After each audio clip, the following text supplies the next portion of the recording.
자, 다음은 두 번째 시간입니다. 국제법과 관련된 내용을 오늘 배울 텐데요. 국내에도 국내법이 우리 있었잖아요. 그걸 봤었는데 국제에도 국제관계에도 이것을 규율하는 법이 바로 국제법이 되겠습니다.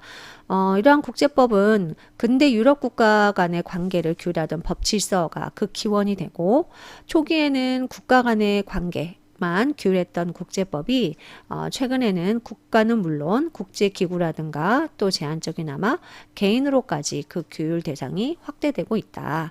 이러한 국제법이 있기 때문에 공통된 국제사회 이익이 보장되고 국가 간의 협력이라든가 평화가 유지되고 있다.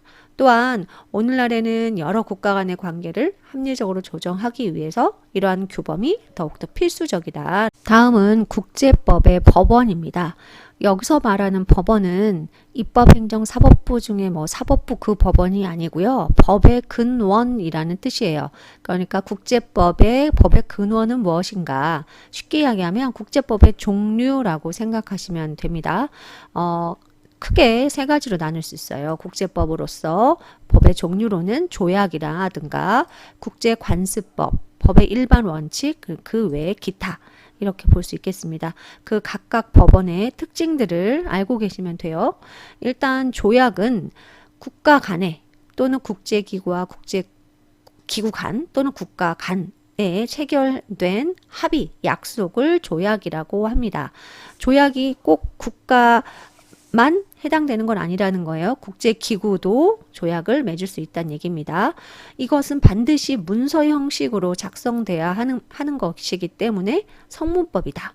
그리고 조약을 맺은 당사자들은 조약을 내용을 준수하고 성실하게 이행해야 할 의무를 집니다. 그러니까 조약 체결의 그 기관이나 나라 수에 따라서 두 나라가 했다. 그러면 양자조약이라고 하고 3개 이상 국가라든가 국제기구가 했다. 조약을 맺었다라고 하면 다자조약이라고 합니다. 우리나라는 상호 원조, 안전보장 이런 내용 중요한 조약을 체결하고 비준할 때는 반드시 국회의 동의를 얻어야 됩니다. 조약을 체결하고 비준하는 권한은 누구한테 있습니까? 네, 대통령에게 있습니다. 그런데 이 체결과 비준할 때 그 동의는 국회의 동의를 얻어야 하죠. 이렇게 국회의 동의를 얻은 조약은 국내법과 같은 효력을 지닙니다. 이게 우리가 국회 그 입법부 할 때 법률 공부할 때 배웠던 내용인데요. 잠깐만 뒤에 살펴보고 가겠습니다. 헌법할 때도 이 내용이 나왔었어요. 이렇게 6조 1항에 헌법에 의해서 체결 공포된 조약과 일반적으로 승인된 국제법규는 뭐와 같은 효력을 지닌다? 네, 국내법과 같은 효력을 지닌다라고 배웠고 국내법 중에서 뭐와 같은 효력을 지닌다고 했죠? 헌법, 법률, 명령, 조례, 규칙 중에 헌법? 아니죠. 헌법 아래에 있는 법률과 같은 효력을 지닌다라고 기억해 두시고요. 또한 항상 국회가 모든 조약의 체결이나 비준에 대한 동의권을 갖고 있는 것은 아니다. 그러니까 이러한 내용, 중요한 조약을 체결하고 비준할 때, 그럴 때는 국회가 동의권을 갖는다. 라는 거. 어떤 내용? 상호 원조라든가 국가나 국민에게 중요한 부담을 지운다던가 선전포고를 한다던가 우리나라 국군이 다른 나라에 파견한다던가 이러한 중요한 내용일 때에만 국회에서 체결과 비준에 대한 동의권을 갖는다. 다시 앞으로 가보시면 이러한 조약은 누구에게 효력을 미치냐? 조약을 체결한 그 국가 당사국만을 구속을 한다는 얘기예요. 그러니까 조약 체결하지 않은 다른 나라에까지 영향력을 미치진 않는다. 이러한 조약은 여러 형태로 표현이 되기도 합니다. 조약이라고 한미 상호 방위 조약 이렇게 조약이라고 표현되기도 하지만 무슨 협약, 무슨 협정, 무슨 규약, 무슨 의정서 등으로 표현이 되기도 해요. 이렇게 한미 이렇게 나와 있는 걸 보니까 두 나라가 맺은 거죠. 그럼 양자조약, 한중 이렇게 될 수 있겠습니다. 국제법의 법원은요, 법의 일반 원칙입니다. 이것은 어떤 분쟁이 발생했을 때 이 국제법을 가져다가 우리가 재판을 하거나 판단의 근거로 활용할 거잖아요. 근데 관련된 조약도 없고 관습법도 없어요. 그럴 때는 모든 나라에서 법을 만들고 사용하고 있는 나라에서 공통적으로 뭔가 승인하여서 쓰고 있는 것, 우리나라에도 있는 것, 그렇게 해서 인정해서 있는 것을 사용합니다. 뭐 특별한 건 아니고 어느 나라에나 이런 내용들은 다 있을 거예요. 이게 법의 일반 원칙입니다. 뭐 신의 성실의 원칙 배웠죠. 신의의 조차, 상대방의 믿음의 조차 성실히 이행해야 된다. 그리고 권리는 남용해서는 안 된다. 그리고 위법행위가 발생했을 때, 국가 간에도 위법행위가 발생했을 때 손해배상 책임을 져야 된다. 이러한 것들도 국제법으로 활용될 수 있다. 그런데 또 다 아무것도 없다. 이럴 때는 기존의 국제법에서 국제 재판할 때, 국제사법재판소에서 재판할 때 기존의 판결, 사례를 본다던가 저명한 법학자의 학설 등도 이 국제법의 법원으로 인정될 수 있습니다. 이러한 세 가지 국제법의 법원들을 한번 비교해 볼게요. 조약과 국제관습법, 법의 일반 원칙. 당사자는 아까 조약은 해당 국가나 국제기구가 맺고 싶은 그와 관련된 약속을 하고 싶은 국가들이 맺는 게 조약이에요. 그러나 국제관습법이나 법의 일반 원칙은 따로 이걸 체결하는 절차가 있는 것은 아니라고 했죠.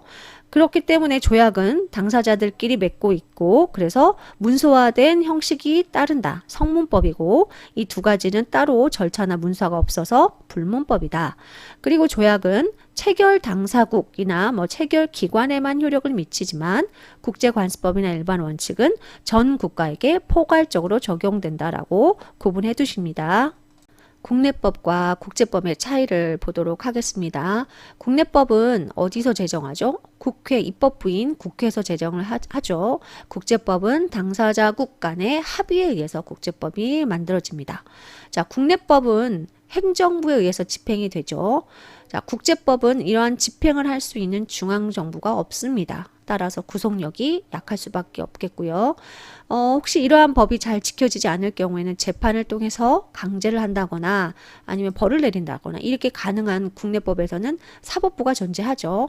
자, 국제법에서도 재판을 하는 곳이 있긴 합니다. 국제사법재판소라고 나중에 자세하게 배울 텐데요.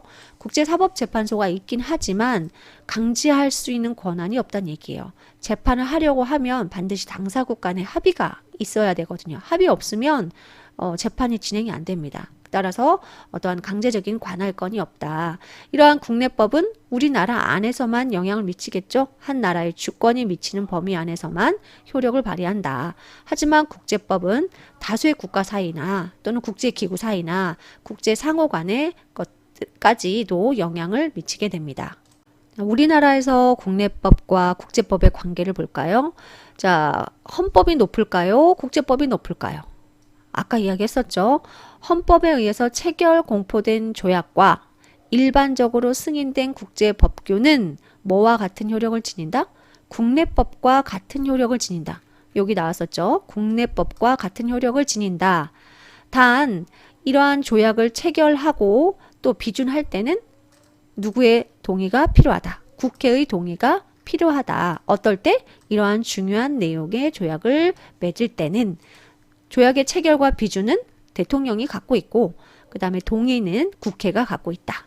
그래서 그러면 국내법과 같은 효력을 지닌다고 했는데 그 국내법 중에서도 뭐라고 했죠? 법률과 같은 효력을 지닌다. 그러니까 어디 아래에 있다? 헌법 아래에 있다. 그러니까 헌법이 국제법보다 더 상위에 있다. 그 다음에 여기 나와 있네요. 대통령이 체결하고 비준한다. 헌법에 규정된 조약은 국회의 동의를 거쳐서 국내법으로 수용됩니다. 조약 이야기 하는 거고요. 따로 절차가 없는 국제관습법은 별도의 절차 없이 국내법으로 수용됩니다. 이러한 국제법도 한계가 있습니다. 앞에서도 몇 번 이야기를 했지만 뭔가 그 중앙정부도 없고 입법기관도 국가를 초월해서 입법기관도 없기 때문에 국제사회 전반적으로 적용되는 법 제정이 어렵다. 또 하나는 당사자국 간의 계약을 맺는다 하더라도 그게 바로 조약이 되겠죠. 당사자국 간의 이해관계를 반영하는 경우가 많아서 불평등 조약이 맺어질 가능성도 있고 이러한 법이 만들어진다고 했을 때도 이것을 강제할 수 있는 법 집행기구나 수단이 없다. 또 하나는 그 부와 관련해서도 재판할 수 있는 국제사법재판소도 있지만 이 재판할 때는 반드시 당사자국 간의 동의가 있어야 되기 때문에 이것 역시도 한계가 있다. 이 국제법을 바라보는 두 가지 입장 한번 볼까요? 처음에 우리 국제관계 할 때 이 두 가지 입장 비교해서 봤었죠. 이 자유주의 입장에서는 국제법이 충분히 여러 나라의 합의를 통해서 이루어졌고 그렇게 만들어졌고 그렇기 때문에 국제사회 전체 이익을 실현하는데 아주 긍정적이다, 효과적이다라고 아마 볼 겁니다. 그러나 현실주의는 어때요? 이게 국제법이 만들어지는 것 자체가 강대국의 힘이 이거 반영된 거다. 따라서 효과는 그 이해관계가 다 반영되기 때문에 무시되는 경우가 분명히 있을 거다라는 입장에서 볼 수 있겠죠. 이 부분은 아까 조약과 관련해서 체결과 비준에 대한 동의 관련된 헌법 조문이고요. 그 다음에 이거는 국제관계에서도 재판할 수 있는 기관이 있다고 했죠. 국제사법재판소입니다. 그럼 재판을 하려면 관련된 법규가 있어야 되잖아요. 관련된 법이 뭐가 있어요? 아까 이야기했던 세 가지 있었죠. 국제법에 법원에서 조약, 국제관습법, 법에는 일반 원칙 이런 것들을 바탕으로 해서 재판을 하는 거죠. 국제사법재판소도 그 내용이 나와 있는 거예요. 국제협약, 문쟁국에 의해서 맺어진 협약, 조약을 이야기하는 거고 그 다음에 관습법을 이야기하는 거고 법의 일반 원칙을 이야기하는 거고 그 다음에 판례라든가 국제법 학사의 학설, 학자의 학설 이런 것들을 기반으로 해서 재판을 한다. 그리고 적용을 한다라는 내용이 나와 있습니다.